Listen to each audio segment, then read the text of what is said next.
గురుభ్యో నమః. హరి ఓం. దివ్య సంజీవిని ప్రేక్షకులకి స్వాగతం. ఈరోజు మనం తెలుసుకోబోతున్నటువంటి ఆసన ఉత్తిత్వ పార్శ్వ త్రికోణాసన. ఉత్తిత్త అంటే మనం శరీరాన్ని బాగా పొడిగించబడిన, పార్శ్వ అనగా శరీరాన్ని మనం పక్కకి గుండ్రంగా మనం శరీరాన్ని పక్కకి మరల్చబడడం అని అర్థం. అయితే ఫైనల్ పోస్టులో కనుక మనం ఈ ఆసనాన్ని చూస్తే కనుక మనం కోణాసనంలో అంటే మనం శరీరం అనేది ట్రయాంగిల్ షేప్లో అనేది ఉండడం జరుగుతుంది. కాబట్టి దీనికి మనకి ఉత్తిత్వ పార్శ్వ త్రికోణాసన్ అనే పేరు వచ్చింది. అయితే ఈ ఆసన అనేది మూత్రపిండాలతో అంటే కిడ్నీస్ ప్రాబ్లంతో ఇబ్బంది పడుతున్న వాళ్ళకి చాలా మంచి ఆసనగా చెప్పవచ్చు. ఈ ప్రాబ్లం ఎవరైతే కనుక ఫేస్ చేస్తున్న వాళ్ళు ఉన్నారో వాళ్ళు రెగ్యులర్గా ఈ ఆసనాన్ని ప్రాక్టీస్ చేయటం వలన వాళ్ళు మంచి ఉపయోగం అనేది పొందగలుగుతారు. అంతేకాకుండా మూత్రపిండాలకి సంబంధించి మంచిగా వాటర్ అనేది ఎక్కువగా తీసుకోవడం అనేది జరగాలండి. రెగ్యులర్గా మనం వాటర్ అనేది ఎక్కువగా తీసుకుంటూ ఉంటూ అండ్ ఎప్పుడైతే కనుక యూరిన్కి వెళ్ళాలి అనే ఫీలింగ్ వచ్చిందో ఆ టైంలో మనం ఆపుకోవడం లాంటిది చేయకోకుండా వెళ్ళటం అనేది చేస్తూ ఉంటే కనుక మనకి కిడ్నీస్ మీద ఎఫెక్ట్ అనేది పడుకోకుండా ఉండటం అనేది జరుగుతుంది. అయితే ఈ ఆసన అనేది రీసెంట్గా షోల్డర్కి సర్జరీస్ అయిన వాళ్ళు, హ్యాండ్కి సర్జరీస్ అయిన వాళ్ళు, నడుముకి కానీ మెడకి కానీ సర్జరీస్ అయిన వాళ్ళు చేయకూడదు. ఈ ఆసన చేసేటప్పుడు మనం శరీరాన్ని పక్కకి వంచుతాం కాబట్టి హార్ట్కి సంబంధించినటువంటి ప్రాబ్లం ఉన్నవాళ్ళు, మైగ్రేన్ ప్రాబ్లం ఉన్నవాళ్ళు అండ్ నిద్రలేమి, తల తిరగటం ఇలాంటి ప్రాబ్లం ఉన్న వాళ్ళు కూడా ఈ ఆసనాన్ని చేయకూడదు. నడుము నొప్పితో సఫర్ అవుతున్న వాళ్ళు యోగా నిపుణుల యొక్క పర్యవేక్షణలో చేయటం వలన వాళ్ళు చాలా మంచి యొక్క రిజల్ట్ని పొందడానికి అవకాశం ఉంటుంది. అయితే ఈ ఆసన అనేది ఇప్పుడు ఏ విధంగా చేయాలో చూద్దాము. ముందుగా ఈ ఉత్తిత్వ పార్శ్వ త్రికోణాసనం చేసేటప్పుడు మనం స్టాండింగ్ పొజిషన్లో తాడాసనంలో ఈ విధంగా నుంచుని కొంచెం రిలాక్స్ అయిన తర్వాత 4 feet డిస్టెన్స్ అనేది తీసుకోవాల్సి ఉంటుందండి. దీనికి కొంచెం డిస్టెన్స్ అనేది కాళ్ళ మధ్యన ఎక్కువగా తీసుకోవాల్సి ఉంటుంది. ఇలా 4 feet డిస్టెన్స్ వరకు మనం కాళ్ళ మధ్యన తీసుకోవాలి. అయితే ఇప్పుడు నేను కుడి సైడ్కి నా బాడీని తిప్పదలుచుకున్నాను కాబట్టి కుడి యొక్క పాదాన్ని ఈ విధంగా 90 degreesలో పెట్టుకోవాల్సి ఉంటుంది. 2 పాదాలు కూడా ఒకటే సమాంతరమైనటువంటి రేఖలో ఉండే విధంగా మనం చూసుకోవాల్సి ఉంటుంది. ఎడమ పాదాన్ని కూడా లిటిల్గా 45 degrees వరకు కూడా ఈ విధంగా ట్విస్ట్ చేసుకోవాల్సి ఉంటుంది. నెమ్మదిగా ఈ విధంగా ఉండి మన పాదాలని ఈ ఆసనాలో ఉన్నప్పుడు గట్టిగా ప్రెస్ చేస్తూ ఉండాలి. మోచిప్పల్ని పైకి పుల్ చేసుకుని ఉంచాలన్నమాట. అంటే మోచిప్పుని స్ట్రైట్గా ఉంచడానికి చూడాలి. అయితే ఈ ఆసన చేసేటప్పుడు నేను ఇప్పుడు కుడి వైపుకు తిరుగుతున్నాను కాబట్టి నా యొక్క కుడి యొక్క కాలుని ఈ విధంగా బెండ్ చేయాల్సి ఉంటుంది. ఈ టైంలో ఎడమ యొక్క కాలి మోచిప్పని బాగా స్ట్రైట్గా పైకి పుల్ చేయడానికి ట్రై చేసి ఉంచాలి. బెండ్ చేయకూడదు. బెండ్ చేయకుండా నీని స్ట్రైట్గా ఉండే విధంగా చూసుకోవాల్సి ఉంటుంది. అయితే ఈ విధంగా నెమ్మదిగా శ్వాసను తీసుకుంటూ 2 యొక్క చేతులని కూడా భుజాలకి సమాంతరంగా ఉంచుకోవాలి.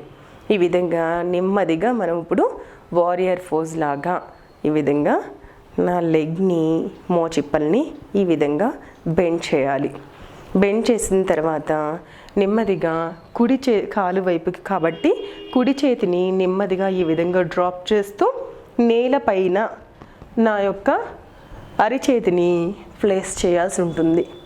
ఈ పైన ఉన్నటువంటి ఈ ఎడమ చేతిని నెమ్మదిగా ఇలా నా హెడ్ అంటే నా తల దగ్గర నుంచి పైనుంచి ఈ విధంగా పైనుంచి ఈ విధంగా ముందుకి సాగదీసి పెడుతూ ఇలా చేతిని చూడటం కానివ్వండి, లేదంటే పైకి చూడటం కానీ ఈ పోస్టర్లో ఉంచాలి. ఈ పోస్టర్లో సాధారణమైనటువంటి శ్వాసతో 30 seconds వరకు మన శరీరాన్ని హోల్డ్ చేయాల్సి ఉంటుంది. నెమ్మదిగా పైకి వచ్చేసేటప్పుడు కాళ్ళని పైకి తీసుకుంటూ చేతులను 2 కూడా భుజాలకి సమాంతరంగా పెట్టుకుని నెమ్మదిగా తాడాసనలోకి వచ్చేసి తాడాసనలో ఒక 2-3 సార్లు శ్వాసతో కొంచెం రిలాక్స్ అవ్వాలి. లిటిల్ రిలాక్స్ అయిన తర్వాత ఈ ఆసన సెల్ఫ్ కాంప్లిమెంటరీ ఆసన కాబట్టి ఒక సైడ్ ఏ విధంగా అయితే చేసామో సెకండ్ సైడ్ కూడా అదే విధంగా చేయాల్సి ఉంటుంది. ఇప్పుడు సేమ్ మళ్ళీ ఒక 4 అడుగుల వరకు కూడా కాళ్ళ మధ్యన దూరాన్ని ఉంచుకుని ఇప్పుడు ఈ ఎడమ వైపుకు తిరుగుతున్నాం కదండి, ఈ ఎడమ పాదాన్ని మనం 90 డిగ్రీస్లోకి ఉంచుకోవాలి. నెమ్మదిగా ఇలా శ్వాస తీసుకుంటూ పైన 2 చేతులని కూడా భుజాలకి సమాంతరంగా పెడుతూ నా మోకాల్ని, ఎడమ మోకాల్ని నెమ్మదిగా ఉంచాను. అయితే ఈ ఆసనాలో మనం చేతిని కిందికి ఉంచినప్పుడు చేతి పైన మన శరీరం యొక్క బరువునంతా కూడా వేయకూడదు. మోస్ట్లీ కాలి మీదే మన శరీర బరువుని ఉంచే విధంగా చూసుకోవాలి.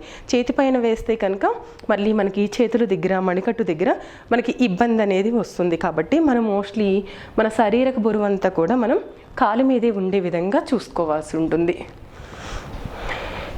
నెమ్మదిగా ఈ విధంగా డ్రాప్ చేస్తూ ఈ పైన చేతిని ఈ విధంగా పైకి, ఎడమ కాలుని వీలైనంత వరకు స్ట్రైట్గా పెట్టడానికి ట్రై చేయాలి. ఇప్పుడు కుడి కాలు నాకు వెనక్కి ఉంది కదండి, కుడి కాలుని స్ట్రైట్గా ఉంచాలి, ఎక్కడ వంచకూడదు.